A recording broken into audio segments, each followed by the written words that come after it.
คุณพีเทวดารักษาพระบรมราชเจ้าโดยสุเทพกราบไหว้ศาลในเมตตาปารมีธรรมกับประทานขอบพระเดชพระคุณหลวงพ่อพระธรรมเสนาบดีหลวงพ่อเจ้าคณะภาคเขตเจ้าอาวาสวัดพระธาตุเจ้าดอยสุเทพพระราชวรวิหารไหว้ศาลยังพระสงฆ์เวลาพระเถระสังฆเจ้าทุกตนทุกรูปขอกราบสวัสดีมายังคณะสัตยาสาธุชนท่านผู้ทรงเกียรติทุกคนทุกท่านซึ่งในวันนี้ได้รับเกียรติจากท่านไพรินทร์เขื่อนทาท่านรองนายกเทศมนตรีเมืองสุเทพพร้อมทั้งคณะทีมงานผู้บริหารของเทศบาลเมืองสุเทพคณะสาธุชนทุกคนทุกท่านวันนี้เป็นคำร้องเพิ่มหกของการสวรรคตเสด็จสู่สวรรคาลัยขององค์สมเด็จพระบรมราชินีนาถพระบรมราชชนนีพันปีหลวงแม่ของแผ่นดินซึ่งเมตตาธรรมของพระเดชพระคุณหลวงพ่อพระธรรมเสนาบดีจะได้น้อมถวายเป็นพระราชกุศลทักขินานุปทานน้อมเก้าน้อมกระหม่อมส่งเสด็จสู่สวรรคาลัยเป็นค่ำคืนวันหกของงานยิ้มหน่อยยิ้มหน่อยต้นจะมีเรียนเชิญท่านประธานในพิธีหนึ่งท่านได้จุดธูปเทียนบูชาพระรัตนตรัยที่แท่นบูชาและอีกหนึ่งท่านจะได้จุดธูปเทียนเครื่องสักการะเครื่องทองน้อยหน้าพระบรมฉายาลักษณ์ของสมเด็จพระพันปีพิธีกรจะได้นำไหว้พระสงฆ์ทั้งปวงจะได้เมตตาสวดพุทธมนต์มาติกาต่อจากนั้นจะได้น้อมถวายทอดผ้าไตรบางสกุลจำนวน10 ใจรับพรในภาคส่วนของทักขินานุปทานเป็นอันเสร็จพิธี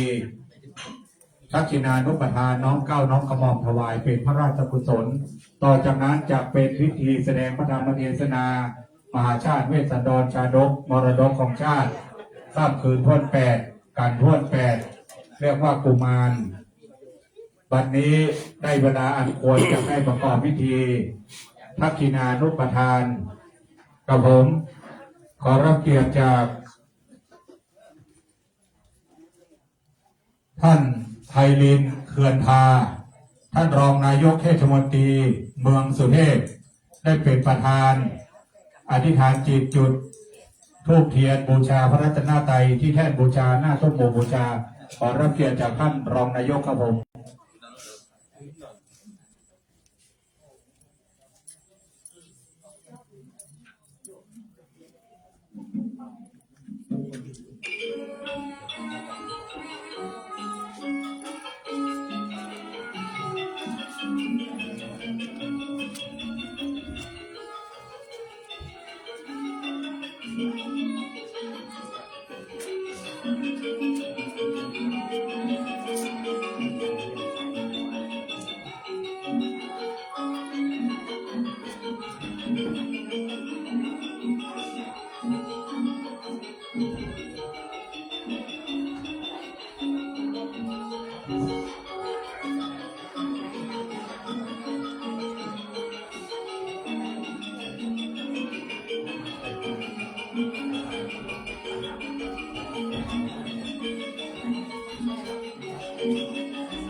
เกิดท่านที่รับรอง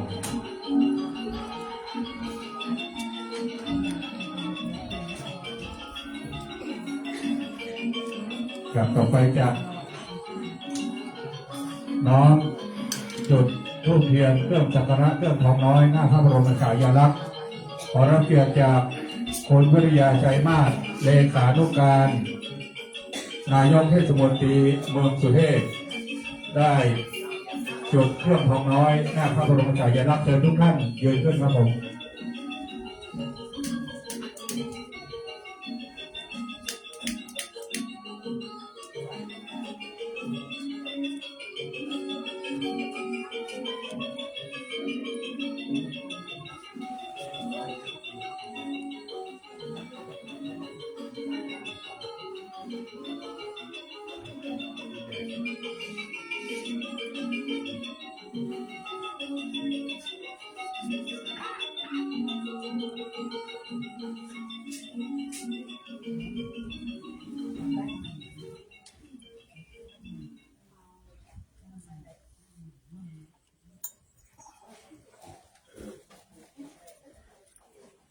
ไปเจอทุกคนทุกท่านได้กล่าวคำบูชาพระรัตนตรัย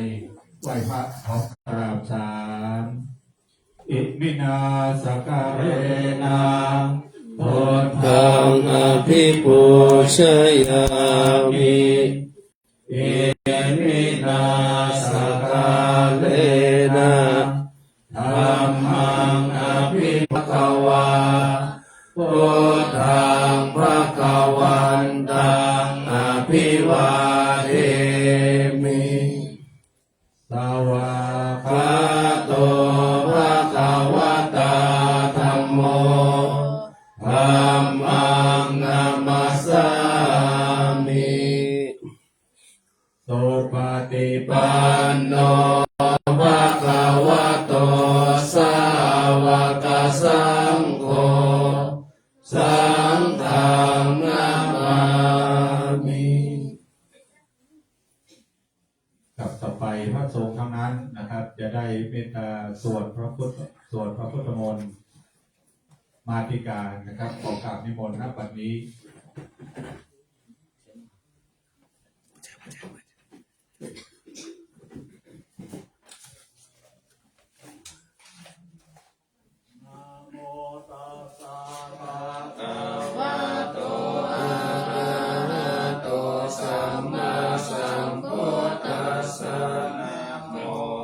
สภะคะวะโตอะระหะโตสัมมาสัมพุทธัสสะสัพพะคะวะโตอะระหะโตสัมมาสัมพุทธัสสะอะกุศล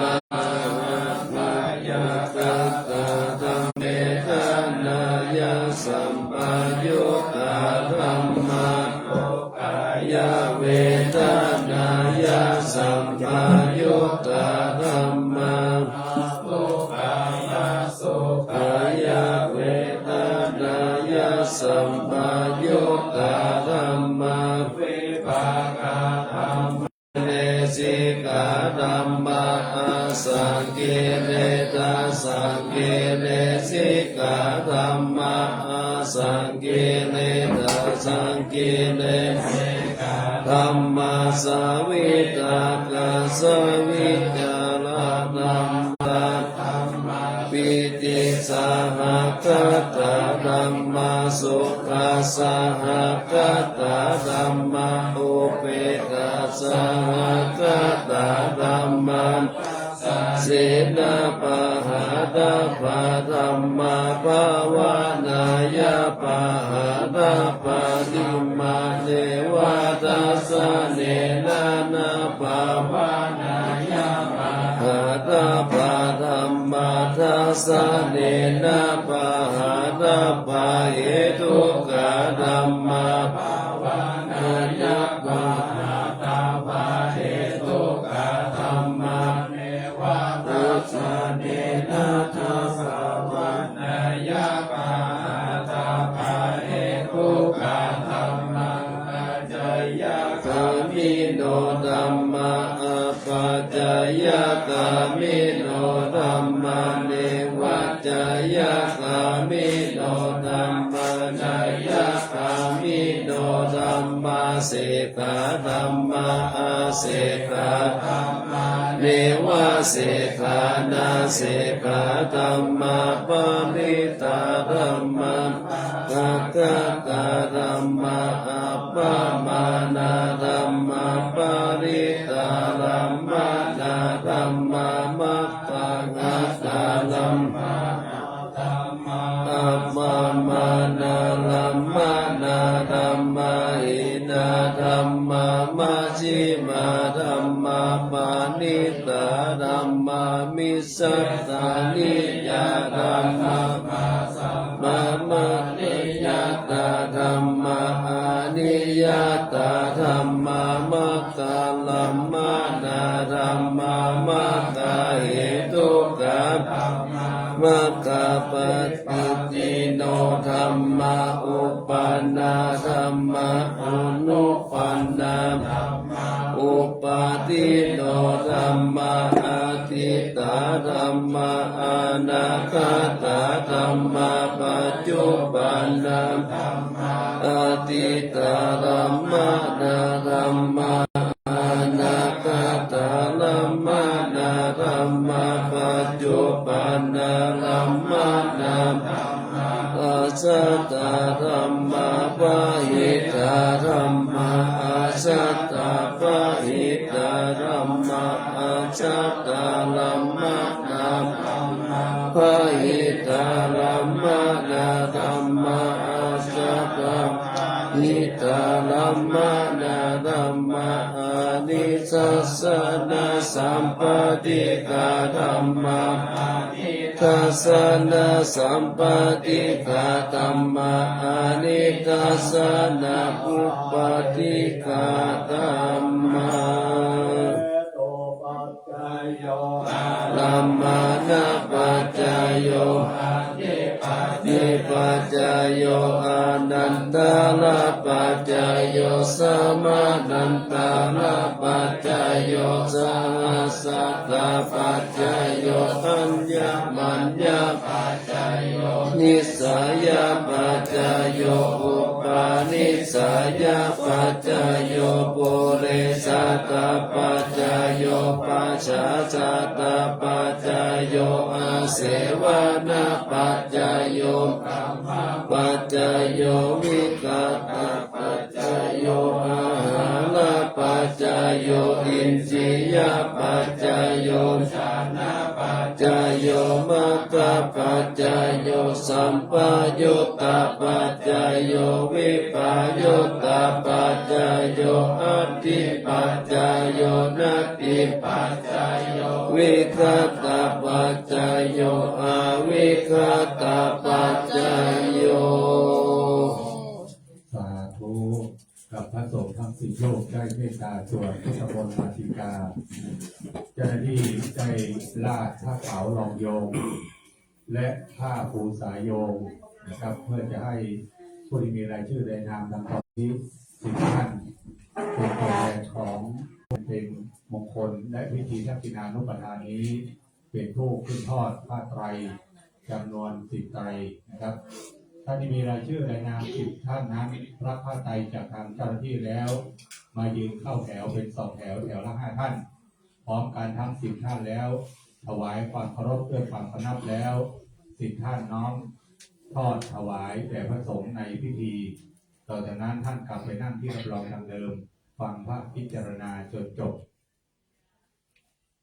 10 ท่านนะครับที่มีรายชื่อในนามดังต่อไปนี้ได้เป็นผู้ขึ้นทอดผ้าไตรวังสกุลท่านแรกนะครับขอรับเกียรติจากท่านรองไพลินเกินทาท่านรองนายกเทศมนตรีเมืองสุเทพที่2ท่านผอ.อรุณรัตน์ยะอนันต์ผู้อำนวยการกองการศึกษาเทศบาลเมืองสุเทพที่3คุณวิริยาชัยมาศเลขานุการนายกเทศมนตรีเมืองสุเทพที่4นางสุชีราธรรมณีเทศบาลตำบลสุเทพที่5คุณแม่เพชรจำปา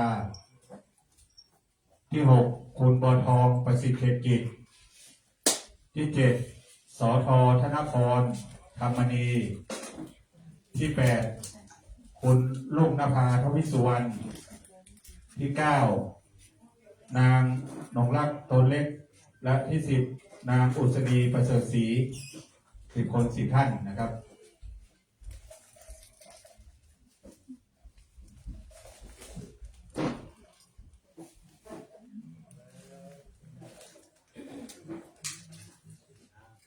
ครับไว้ครับ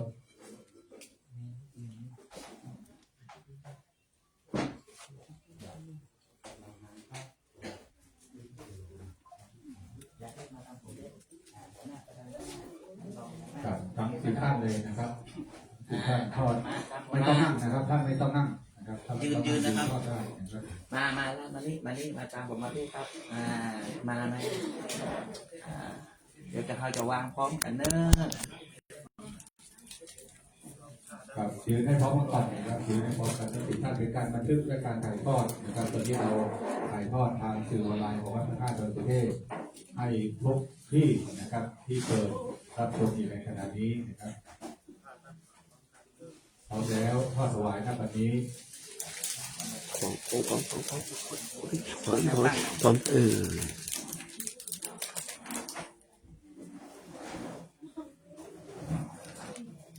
ับเสร็จแล้วนะกลับไปนั่งที่รับรองเหมือนเดิม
ยะอาวาริวหาปุราปะริปุเรนติสาคาลัง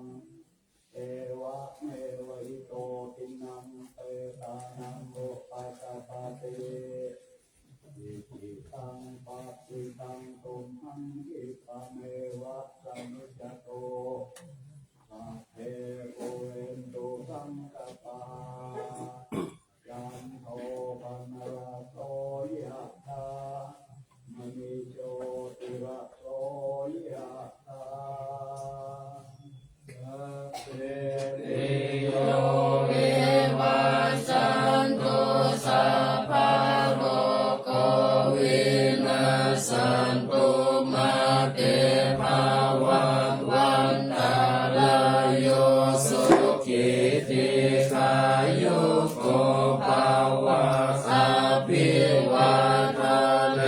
วัจจันตุสัพพะโรโควินาศสันตุมาเตภวัตวันตรายโยสุขิติขายุโกภาวะสัพพิติโยวิวัจจันตุสัพพะโรโควินาศสันตุมาเตภวัตวันตรายโยสุขิติขายุโกภาวะสัพพิวาทานาสิริสานิจังมุตตาปัจจายโนจัตตารโลธรรมาวัฏันติอายุวันโนสุขังภาลังอากาสิเมยะเตเมตตาสักขะเอโรนังวาโสโกวายาวัญญาปาริเทวานานาเสอาลาตังหิตายาโสปะกัมปะเตโสยะติธัมโมจะอายังนิทัสสิโตเปตานาภูชาจักกะตาหุลาลาภาลัญจาเภโคนะมานุปาตินังตุมเหปุญญังปัสสุตตหานาปะกันติพระมังคลังละขันตุสัพพะเทวตาสัพพะพุทธานุภาเวนัสสตาสุติภาวันตุเตภาวันตุสัพพะมังคลังละขันตุสัพพะเทวตาสัพพะธัมมานุภาเวนัสสตาสุติภาวันตุเตภาวันตุสัพพะมังคลังละ